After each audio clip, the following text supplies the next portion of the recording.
একবার দেবী লক্ষ্মী ভগবান বিষ্ণুর সাথে দেখা করতে যান এবং বলেন, প্রভু, আমি যখন আপনার সাথে দেখা করতে আসছিলাম তখন আমার দৃষ্টি জগতের দিকে পড়ে। সেখানে আমি দেখলাম তিনজন নারী যারা নিজেদের মধ্যে বন্ধু ছিলেন, তাদের মধ্যে দুজন নারী বিধবা হয়ে দুর্বিষহ জীবন যাপন করছে, কিন্তু একজন নারী স্বামীর সাথে সুখী জীবন যাপন করছে। প্রভু, আমি কিছুতেই বুঝতে পারছি না যে এমনটা কেন হয়, তাই আমার মনে তিনটি প্রশ্ন উঠতে শুরু করেছে। আপনি এই তিনটি প্রশ্নের উত্তর দিয়ে আমাকে সন্তুষ্ট করার কৃপা করুন। তখন ভগবান বিষ্ণু বলেন, দেবী লক্ষ্মী, আপনি আমাকে আপনার তিনটি প্রশ্ন বলুন, আমি আপনার প্রশ্নের উত্তর দিয়ে আপনাকে সন্তুষ্ট করার চেষ্টা করব। তখন দেবী লক্ষ্মী বলেন, আমার প্রথম প্রশ্ন, কোন নারীরা অকালে বিধবা হয়? আমার দ্বিতীয় প্রশ্ন, কোন নারীরা জীবনে কখনো সুখ পায় না? আমার তৃতীয় প্রশ্ন, কি এমন জিনিস যা স্ত্রী চাইলে স্বামীকে দিতে পারে না? দেবী লক্ষ্মীর প্রশ্ন শুনে ভগবান বিষ্ণু বলতে লাগলেন, দেবী লক্ষ্মী, আপনি যে নারীদের কথা বলছেন তাদের মধ্যে দুজন নারী বিধবা হয়ে অসুখী জীবনযাপন করেছে, কিন্তু সেখানে একজন মহিলা সধবা, সে তার স্বামীর সাথে সুখী জীবনযাপন করছে। আপনি জানতে চান কেন এমন হয়? তাহলে আপনাকে একটা পবিত্র গল্প বলি। আপনি যদি এই পবিত্র গল্পটি মনোযোগ দিয়ে শোনেন তাহলে আপনি আপনার তিনটি প্রশ্নের উত্তর এই গল্পের মাধ্যমে পাবেন। তাই অবশ্যই মনোযোগ দিয়ে পবিত্র গল্পটি শুনুন। যে এই গল্পটি মনোযোগ দিয়ে শেষ পর্যন্ত শোনে, আমি তার ৩২টি পাপ ক্ষমা করি। তখন মাতা লক্ষ্মী বলেন, প্রভু, আপনি গল্প শুরু করুন, আমি অবশ্যই মন দিয়ে শুনব। তখন ভগবান বিষ্ণু বলেন, হে দেবী, আপনি তিনজন মহিলার মধ্যে যে সধবা মহিলার কথা বলছেন, তিনি স্বামীর সাথে সুখী জীবন যাপন করছে। সেই মহিলাটি আসলে একজন রাজা চাকরের স্ত্রী। সেই চাকরের তার স্ত্রীর প্রতি পূর্ণ আস্থা ও ভরসা আছে যে তার স্ত্রী পবিত্রতা, তাই তিনি তার সহকর্মীদের কাছে বারবার তার স্ত্রী পতিব্রতা প্রশংসা করতেন। একদিন রাজার চাকর তার স্ত্রীর এত প্রশংসা করল যে সে খবরটি ধীরে ধীরে রাজার দরবারে পৌঁছে গেল। তখন রাজা সেই চাকরকে ডেকে বললেন, তুমি সবাইকে বলছো তোমার স্ত্রীর পবিত্রতা, তোমার স্ত্রী কি সত্যিই পবিত্রতা? রাজার কথা শুনে চাকর বলল, আমার পূর্ণ বিশ্বাস আছে এবং তার চেয়েও বেশি বিশ্বাস আছে যে আমার স্ত্রীর সম্পূর্ণ পবিত্রতা। সেই সময় রাজার মহামন্ত্রী বলতে শুরু করেন, আমি যদি তোমার স্ত্রীর পবিত্রতা ধর্ম নষ্ট করি তাহলে তোমার কি শাস্তি হবে? তখন চাকর বলল, আমার স্ত্রীর পবিত্রতা ধর্ম ভঙ্গ করতে পারলে আমাকে মৃত্যুদণ্ড দেবেন, কিন্তু মহারাজ মন্ত্রী মহাশয়, আমার স্ত্রীর পবিত্রতা ধর্ম ভঙ্গ করতে না পারলে তার শাস্তি কি হওয়া উচিত? তখন রাজা বললেন, মন্ত্রীকেও মৃত্যুদণ্ড দেওয়া হবে। মন্ত্রী মেনে নিলেন এবং চাকরকে জিজ্ঞাসা করলেন, আমি কি জিনিস আনবো যাতে আমি বিশ্বাস করাতে পারি যে আমি তোমার স্ত্রীর পবিত্রতা ধর্ম ভঙ্গ করতে সফল হয়েছি? তখন চাকর বলল, মহামন্ত্রী, আমি আমার বিয়ের সময় একটি হাঁড়ি ও একটি সরা পেয়েছিলাম। আমার স্ত্রী সেগুলো খুব যত্ন সহকারে রেখেছে বিবাহের লক্ষণ হিসাবে। আপনি যদি আমার বাড়ি থেকে আমার বিয়ের সময় পাওয়া হাঁড়ি এবং সরা আনতে পারেন তাহলে আমি বিশ্বাস করব আপনি আমার স্ত্রীর পবিত্রতা ভঙ্গ করতে পেরেছেন। এখন এই শর্ত মেনে নেওয়ার পর মন্ত্রী শহরে গিয়ে এক মহিলার সাথে দেখা করে। সেই মহিলা ছিল খুবই দুষ্টু প্রকৃতির। সে সর্বদা একে অপরকে ভেদ করার জন্য কাজ করতেন। মহামন্ত্রী জানতেন আমার কাজ এই মহিলা ছাড়া আর কেউ করতে পারবেন না। অতএব সেই মন্ত্রী নিজের স্বার্থপরতার জন্য সেই দুষ্টু মহিলাকে বললেন, দেখো, রাজার এক চাকরের সাথে আমার বাজি হয়েছে। এই বলে সে তাকে বাজির সব কথা বলল। তুমি যেভাবেই হোক ওই চাকরের স্ত্রীর সাথে আমার যোগাযোগ করাতে পারো, আমি তোমাকে অনেক টাকা দেব। এভাবে মন্ত্রীর কথা শুনে দুষ্টু মহিলা বলতে লাগলেন, ভাই, ওই মহিলার কথা বলবেন না।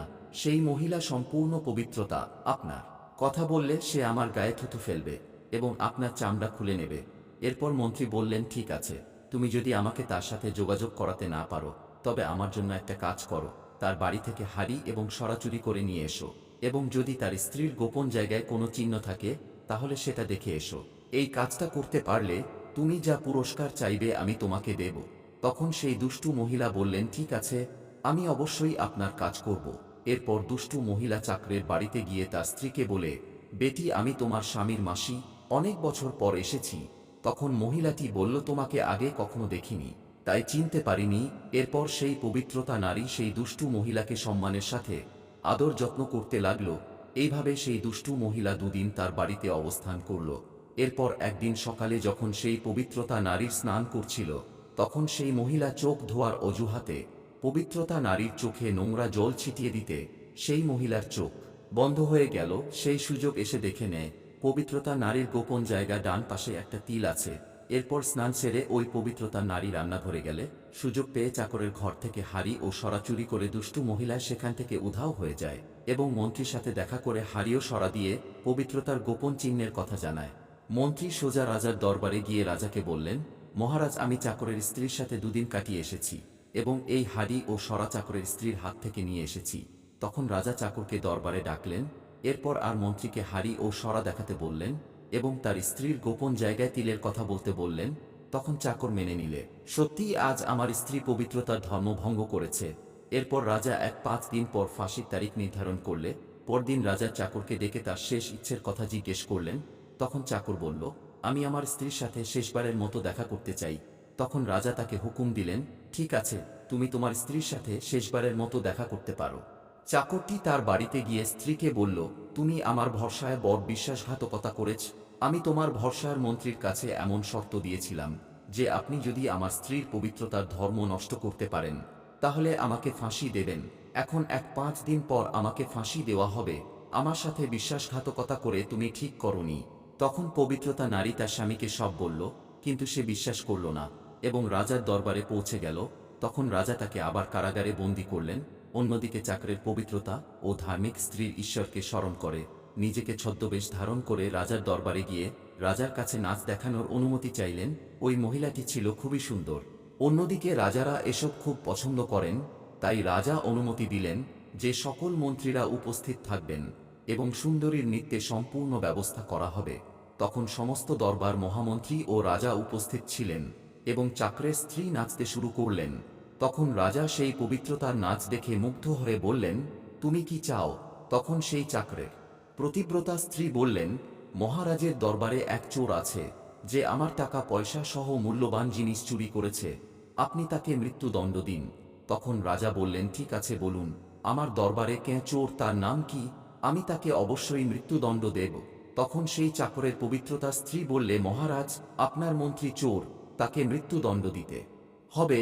তখন মন্ত্রী বললেন, মহারাজের শপথ করে বলছি, আমি ওর কাছ থেকে কখনো কিছু চুরি করিনি, আজ পর্যন্ত কখনো ওর মুখ দেখিনি, আমি কিভাবে চুরি করতে পারি? সাথে সাথে পতিব্রতা বলতে লাগলেন, মহারাজ, এই মন্ত্রী বলছেন আমাকে চেনেন না, তাহলে আপনি তাকে জিজ্ঞাসা করুন এই হাঁড়ি ও সরা কোথা থেকে এনেছে। আমি আপনার সেই চাকরের স্ত্রী যাকে আপনি ফাঁসির আদেশ দিয়েছেন। এই মন্ত্রী যদি আমাকে না চেনেন তাহলে কিভাবে আমার পতিব্রতা ধর্ম নষ্ট করতে পারে? আপনি আমার নিরপরাধ স্বামীকে ফাঁসি দেবেন না। এই মন্ত্রী এক দুষ্টু মহিলাকে আমার কাছে পাঠিয়েছিলেন, আমার গোপন চিহ্নের কথা জানতে পেরেছে এবং সেই দুষ্টু মহিলা আমার ঘর থেকে হাড়ি ও ছড়া চুরি করে এনে মন্ত্রীকে দিয়েছে। চাকরের প্রতিব্রত স্ত্রীর মুখে সব কথা শুনে রাজা সেই দুষ্টু মহিলাকে ডাকলেন। তারপর সেই দুষ্টু মহিলা রাজার কাছে পুরো সত্যটি স্বীকার করলেন, যার ফলে রাজা চাকরকে ছেড়ে দিয়ে মন্ত্রীকে ফাঁসি দেওয়ার আদেশ দিলেন। এরপর সেই চাকরের প্রতিব্রতা স্ত্রী রাজাকে বললেন, মহারাজ, আমি আমার স্বামীর নামও উচ্চারণ করি না, আমি কিভাবে আমার প্রতিব্রতা ধর্ম নষ্ট করতে পারি? বন্ধুরা, এরপর ভগবান বিষ্ণু বলেন, দেবী লক্ষ্মী, এখানেই আমার গল্প শেষ। এখন আপনি আপনার 3টি প্রশ্নের উত্তর শুনুন। আপনার প্রথম প্রশ্ন ছিল, কোন স্ত্রী অকালে বিধবা হয়? যে স্ত্রীরা স্বামীর নাম মুখে নেয় তারা অকালে বিধবা হয়, কারণ স্বামীর নাম নিলে স্বামীর আজু কমে যায় এবং সময়ের আগেই তাদের স্বামী মারা যায়, আর তাদের অকালে বিধবা হয়ে দুর্বিষহ জীবন যাপন করতে হয়। আপনি যে 3জন বন্ধুর কথা বলেছিলেন তাদের মধ্যে 2জন ছিলেন বিধবা এবং একজন ছিলেন চাকরের স্ত্রী, যিনি একজন পবিত্রতা মহিলা ছিলেন এবং তিনি কখনো তার স্বামীর নাম উচ্চারণ করেনি। বাকি 2জন মহিলা তাদের স্বামীর নাম ধরে ডাকতেন, যার কারণে তাদের স্বামী আজু কমে যায় এবং তারপর উভয় মহিলায় অকালে বিধবা হয়ে যায় এবং আজ তারা অসুখী জীবনযাপন করছে।